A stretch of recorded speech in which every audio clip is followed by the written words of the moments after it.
IPL का 18वां season, 18 साल बाद 18 नंबर की जर्सी और 18 सालों का सपना हो गया पूरा।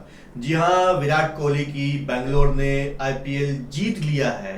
एक ट्रॉफी जिससे अभी तक वो वंचित थे, उसको भी चूमने का मौका उनको मिल चुका है। नमस्कार दोस्तों, स्वागत है आपका स्पोर्ट्स स्नैक्स के पॉडकास्ट सीरीज में, जहां हम बात कर रहे हैं आईपीएल के फाइनल मैच की और किस तरीके से बेंगलोर ने पंजाब के मुंह से मैच को छीना और जो बेंगलोर का जो सपना था, ई साला कप नाम दे को ई साला कप नाम दू बना दिया और फाइनली विराट कोहली को जो एक ट्रॉफी बची हुई थी वो मिल गई है। रितेश, बेंगलोर कहाँ जीती, पंजाब कहाँ हारी? दोनों गुजरात में। नरेंद्र मोदी स्टेडियम। देखिए, बेंगलोर की स्टार्ट तो अच्छी मिली थी, हालांकि जिस तरीके से वो चल रहे थे स्कोर को उतना कैपिटलाइज नहीं कर पाए at the end of the day. मुझे लगा कि जिस तरीके का विकेट था या जो प्रेडिक्शन था, शायद कुछ रन शॉर्ट थे, बट फिर भी अच्छी बॉलिंग का प्रदर्शन किया। और पंजाब ने, जैसा मैंने पहले पिछले पॉडकास्ट में भी कहा था, कि पंजाब शायद टॉस जीत के और बॉलिंग करेगा, क्योंकि वो चाहता है कि अपने आप को प्लान कर सके। पंजाब, मुझे लगता है 2-3 जगह पर कुछ ऐसे छोटे छोटे मोमेंट्स हुए जो उसकी हार का कारण बने। एक तो स्टार्टिंग में उतना तेज शुरुआत ना मिल पाना, दूसरा मिडिल ओवर्स में या मिडिल विकेट्स में श्रेयस का बिल्कुल ना चलना, और जो लास्ट में भुवनेश्वर कुमार ने अपने एक ओवर में 2 महत्वपूर्ण विकेट निकाले, वडेरा और स्टॉइनिश। ये दोनों, हालांकि वडेरा उतना तेज नहीं खेल रहे थे, स्टॉइनिश यदि थोड़ी देर और रुकते तो शायद मैच क्लोज होता।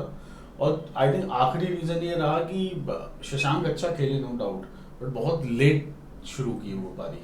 थोड़ा और पहले उसको यदि भुनाते तो शायद एक आध गेंद का ही अंतर रह गया था। एक आध बॉल और उनको मिलती एक्स्ट्रा तो शायद वो काबिलियत थी उनमें कि 6 रन मार के पूरा कर देते। बिल्कुल। अक्षय, मुझे भी लगता है कि पंजाब शायद 6 रन से ना हार के एक बॉल से हारी है। तो क्या लगता है, वो एक बॉल निहाल वडेरा का वो स्लो इनिंग महंगा पड़ गया, या जो हरप्रीत बरार को खेलने की बात हम कह रहे थे, हमने कहा था कि हरप्रीत बरार को खेलना चाहिए पंजाब की तरफ से, एक स्लो पिच है, तो जिस तरीके से कुणाल पांड्या ने स्लो ओवर्स निकाले और जो उन्होंने सिर्फ 17 रन दिए, वहां पे मात खा गई पंजाब। क्या हुआ? देखिए, सबसे पहले तो मैं आपको बधाई दूंगा बिकॉज हमारे पॉडकास्ट में डे 1 से किसी ने अगर बोला है कि आरसीबी चैंपियन बनेगी तो वो आप ही थे। नहीं, मैंने ये भी कहा था पंजाब के साथ खेलेगी। हाँ, नहीं, और डे 1 से आप आरसीबी को सपोर्ट करते हैं और आपका कप जो मिला है वो आरसीबी को मिल गया। आपको भी चूमने का मौका मिलना चाहिए। मंगाया हमने, कब मंगाया आ रहा नहीं, तो देखिए, अब जैसे मैं हरप्रीत बरार की बात से स्टार्ट करूंगा। देखिए, ब्लैक सॉइल विकेट था, ये रेड सॉइल वाला विकेट नहीं था। वैसे यहाँ पे 2 सॉइल, अलग अलग सॉइल्स के विकेट यूज होते हैं। तो ब्लैक सॉइल पे ज्यादातर बॉल रुक के आती है और रेड सॉइल पे ज्यादातर बॉल घूमती भी है ना। लेकिन यहाँ पे हरप्रीत बरार को मैंने लास्ट पॉडकास्ट में कहा था कि उन्हें एक चांस मिलना चाहिए, और उनका जो रिकॉर्ड है अगेंस्ट आरसीबी वो भी काफी अच्छा है।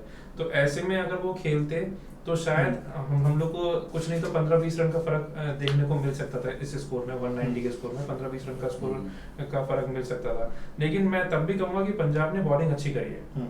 200 से कम पे इस विकेट को रोकना बहुत ही अच्छी चीज थी।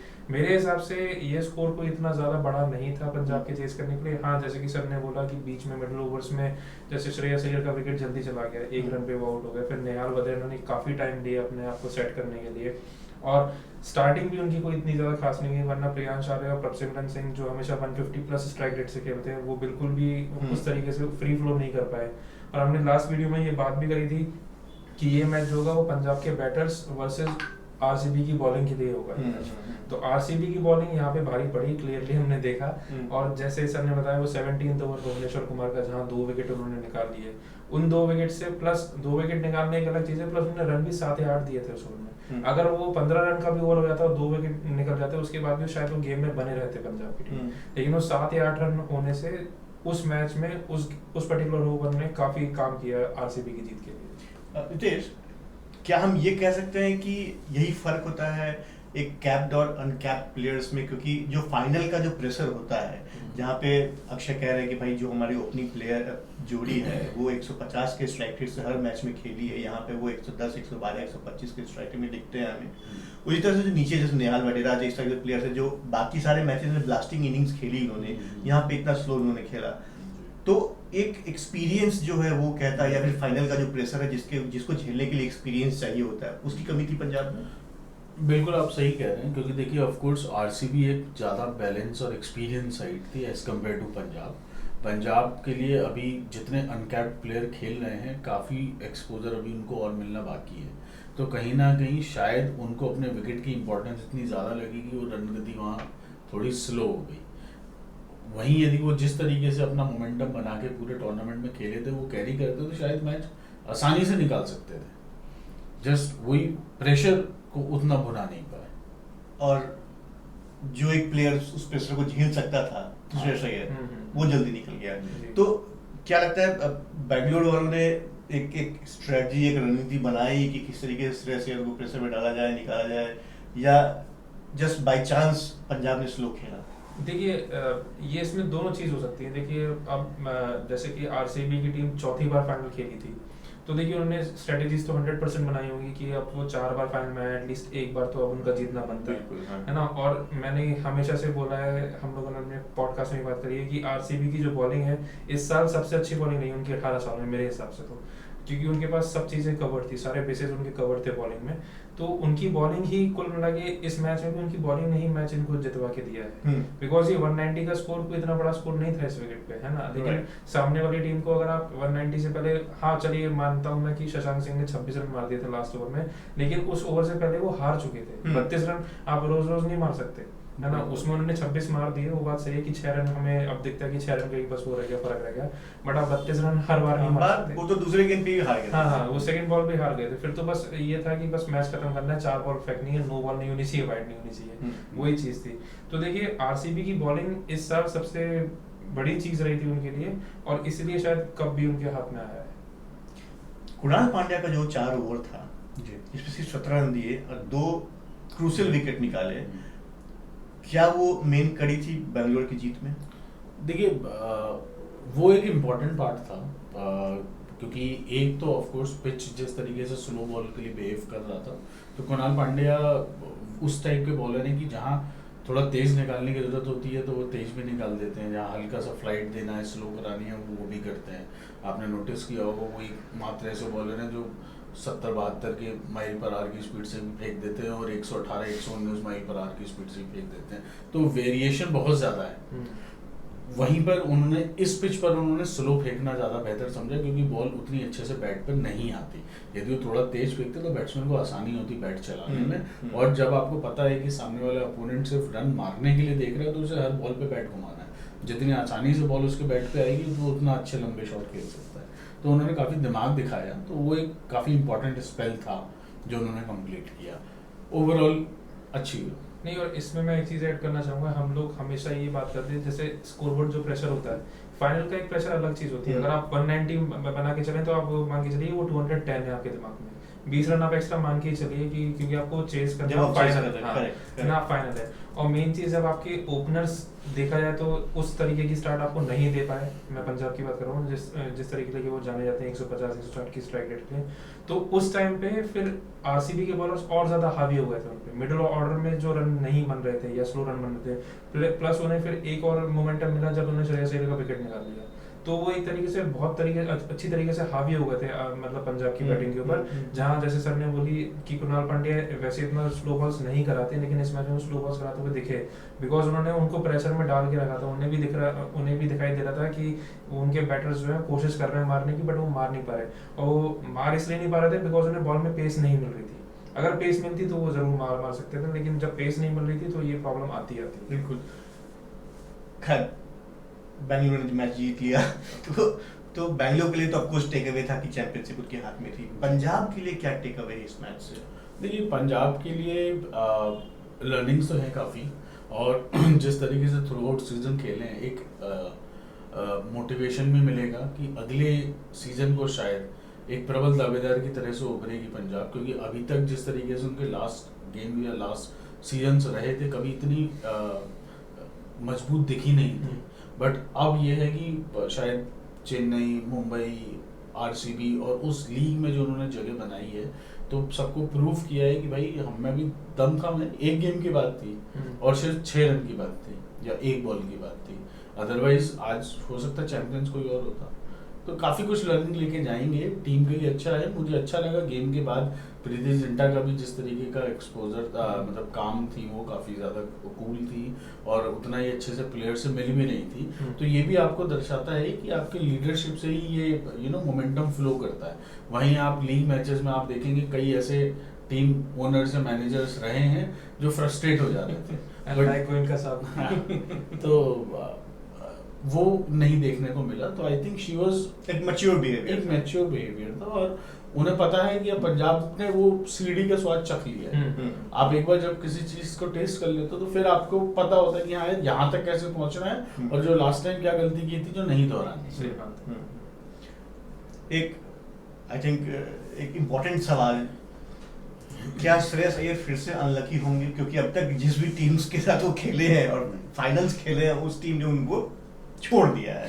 तो क्या अगले साल हम देखते हैं या फिर नेक्स्ट ऑप्शन जब होता है क्या हम देखते हैं श्रेयस अय्यर को फिर से नई टीम में या पंजाब के साथ बने रहेंगे? I don't think you, because देखा जाए तो श्रेयस अय्यर और रिकी पॉन्टिंग ने ये पूरी टीम बनाई है।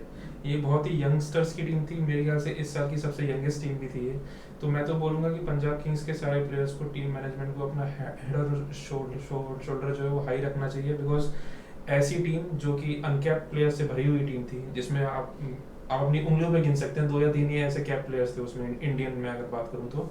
उसके बाद भी टीम का प्लेऑफ में अच्छा खेलना प्लस फाइनल में पहुंचना, लीग स्टेज में टॉप करना, ये बहुत ही बड़ी बात है। अब तो मुझे नहीं लगता कि श्रेयस अय्यर या रिकी पॉन्टिंग को भी टीम अब छोड़ने वाली है, एटलीस्ट आने वाले 3 साल तक, क्योंकि 3 साल तक के लिए तो है अभी वो टीम में। तो 3 साल तक तो मुझे नहीं लगता कि श्रेयस अय्यर पंजाब किंग्स से जाने वाले हैं। तो एक टीम है जो श्रेयस अय्यर को उनकी काबिलियत पे अपने साथ रखेगी। हालांकि जो बीसीसीआई है वो पता नहीं क्यों उनको बार बार इग्नोर कर रही है। उनकी वो बीसीसीआई और जो बीसीसीआई के जो सिलेक्टर्स हैं और जो कोच है उनको श्रेयस की काबिलियत नहीं दिख रही है समहाउ। बट कुल मिलाकर कहानी ये है कि बैंगलोर ने फाइनली अपना सपना पूरा किया है। 18 साल बाद बैंगलोर ने भी उस ट्रॉफी के ऊपर अपना नाम दर्ज करा दिया है। लेकिन साथ ही साथ एक दुखद घटना इसके साथ जुड़ गई, वो ये कि जो पोस्ट जो आपकी जो चैंपियनशिप जो सेरेमनी थी उसके अंदर स्टैम्पेड हुआ है और जो कि ऑफिशियल जो फिगर्स है उसमें है कि 11 लोग जिसमें कुछ बच्चे भी शामिल हैं उन्होंने अपनी जान खो दी है। इस पे हम डेफिनेटली चर्चा करना चाहेंगे क्योंकि ये चर्चा करने लायक विषय है और इस पे डेफिनेटली लोगों को एक जागरूक होने की ज़रूरत है। समस्या यहाँ पे ये है कि हम या तो अपनी जान को इतना सस्ता समझते हैं, बिल्कुल, या जो प्रशासन है या जो रिस्पॉन्सिबल लोग हैं उनको हमारी जान की परवाह नहीं है। बिल्कुल, आई थिंक दोनों ही पार्ट हैं। ये देखिए एक ही सिक्के के दो पहलू हैं। यदि हम अपनी आप की खुद की वैल्यू नहीं करेंगे तो सामने वाला भी नहीं करेगा। वही चीज़ प्रशासन के साथ है, क्योंकि हम लोगों को ही आदत है एडजस्ट कर लेने की। 20 की जगह है 50 घुस जाएंगे, है ना। वही बस में यदि 50 सीटें हैं तो 100 बिठा लो। वही स्टेडियम में यदि 35,000 की कैपेसिटी है तो 2.5 लाख लोग घुसने की तो कोशिश कर रहे हैं।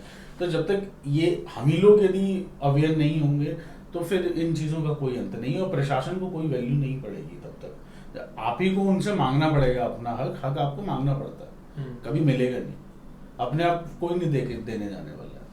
तो ये जो भारत के अंदर जो चलता है एटीट्यूड है ये कितना घातक है, कितना घातक है? देखिए कोई भी चीज़ हो इतनी मतलब इतना फॉर ग्रांटेड नहीं लेनी चाहिए कि किसी की जान चली जाए। पहली चीज़ तो ये है। अब जैसे कि खबरें तो बहुत सारी आ रही हैं वहाँ से। ये खबर भी थी कि पहले प्लान ये था आरसीबी की टीम का कि ओपन बस सेलिब्रेशन मतलब परेड होनी थी, 1 मार्च होना था। तो उसके लिए पहले तो प्रशासन ने मना कर दिया था बिकॉज उनकी सिक्योरिटी कंसर्न्स थे। उन्होंने बोला था कि हम लोग नहीं अरेंज कर पाएंगे। लेकिन जब वो चीज़ नहीं हुई, वो ओपन बस का नहीं किया गया, अपने बस में मतलब क्लोज बस थी उसमें टीम पहुंची थी स्टेडियम तक, चिन्नास्वामी तक। लेकिन उस मतलब वहाँ तक पहुँचने में जो एक बहुत लोगों का जो वो था इतना मतलब बड़ा जो क्राउड था उसको नहीं कंट्रोल कर पाए। आप क्यों नहीं कर पाए? क्योंकि इतना तो आपको ही पता था ना, भले ही अगर मैं ये कह रहा हूँ कि वो ओपन का सेलिब्रेशन नहीं हो रहा था या जो भी था, लेकिन उसके बावजूद टीम को जाना तो था चिन्नास्वामी स्टेडियम तक। बिल्कुल। तो उसमें जो इतने सारे लोग मतलब लोग वहाँ थे, क्राउड जो थी, उनको कंट्रोल करने की जिम्मेदारी सिर्फ प्रशासन की थी मेरे हिसाब से, तो और वही वो नहीं कर पाए। मुझे लगता है जैसे ब्लैक लाइव्स मैटर्स, आप सबको याद होगा, एक कैंपेन चला था इतना, एक जिसमें एक व्यक्ति की जान गई थी, कोई स्टैम्पेड नहीं था, सिर्फ एक व्यक्ति की जान गई थी। ऑफ कोर्स वहाँ पे प्रशासन इन्वॉल्व था, प्रशासन के द्वारा उसकी जान ली गई थी, चली गई थी। वो एक ऐसा कैंपेन बना जो पूरे वर्ल्ड वाइड मूवमेंट चली उसकी, और दुनिया के सबसे ताकतवर देश की सरकार, ट्रम्प की सरकार चली गई थी वहाँ पे। वो क्यों हुआ था? वो उसका मूल मंत्र यही था कि लाइफ मैटर्स। हमें वी एज एन इंडियंस, हमको भी समझना पड़ेगा कि हमारी जान की भी कीमत है, और हम चलता है अच्छा कोई बात नहीं, अरे ये तो हो जाता है, ऐसा नहीं चलेगा। हमें भी आगे आके प्रशासन से पूछना पड़ेगा कि ये अगर जान गई हैं, 4 जाने गई हैं, 10 जाने गई हैं, 20 जाने गई हैं, तो क्यों गई हैं, और अगली बार ऐसा क्या प्रशासन व्यवस्था करेगा कि ये जाने न जाए। ये पूछने की जिम्मेदारी भी हमारी है, हमें आगे आना होगा, सरकार से पूछना होगा। कोई एक स्टैम्पेड को किसी दूसरे स्टैम्पेड से कंपेयर करने की जरूरत नहीं है। हर स्टैम्पेड होता है, हर दुर्घटना होती है, उसकी अपनी एक उसके अंदर ग्रेविटी है उस दुर्घटना की, उसकी अपनी एक इम्पोर्टेंस है, उसमें जो जाने गई है उनकी अपनी एक कीमत है। किसी न किसी को तो सामने आके इसकी जिम्मेदारी लेनी चाहिए, और जनता को एज ए होल कंबाइंड तरीके से, जब तक ओनरशिप और सेल्फ रिस्पेक्ट नहीं आएगा हमारे अंदर, हम ये नहीं समझेंगे कि हाँ जिसकी जान गई है वो भी हमारे परिवार के ही लोग हैं, हमारे शहर के लोग हैं। जब तक हम इस चीज़ को ओन नहीं करेंगे, शहर को ओन नहीं करेंगे, परिवार को ओन नहीं करेंगे, इस देश को ओन नहीं करेंगे, तब तक हमारे अंदर ये सेल्फ रिस्पेक्ट और प्राइड की भावना नहीं आएगी, और तब तक हमें ऐसी तरह से भेड़ बकरियों की तरह ट्रीट किया जाएगा। तो समय है जागरूक होने का, समय है अपने राइट्स को, अपने अधिकारों को प्रशासन से मांगने का, उनसे पूछने का कि भाई अगर व्यवस्था नहीं थी तो क्यों नहीं थी। हम सिर्फ ये नहीं कह सकते कि हमें 35,000 लोगों की उम्मीद थी, वहाँ पे 2.5 लाख लोग आ गए। इसका जिम्मेदार 2.5 लाख जनता नहीं है। जनता खुशी मनाना चाहती है, उसकी प्रॉपर अरेंजमेंट क्यों नहीं की गई थी। इसका सवाल, ये सवाल सरकार से पूछना चाहिए, और ये सवाल जनता को पूछना चाहिए। आई थिंक इस नोट पे हम आज का ये एपिसोड ख़त्म करना चाहेंगे। हमारी तरफ से बधाई है बेंगलोर को, बधाई है विराट कोहली को, लेकिन साथ ही साथ एक सवाल भी है पूरे बेंगलोर को के लिए और पूरे देश के लिए कि कब तक इस तरह के स्टैम्पेड्स और इस तरह की दुर्घटनाएं होती रहेंगी। हमारे साथ जुड़े रहने के लिए धन्यवाद।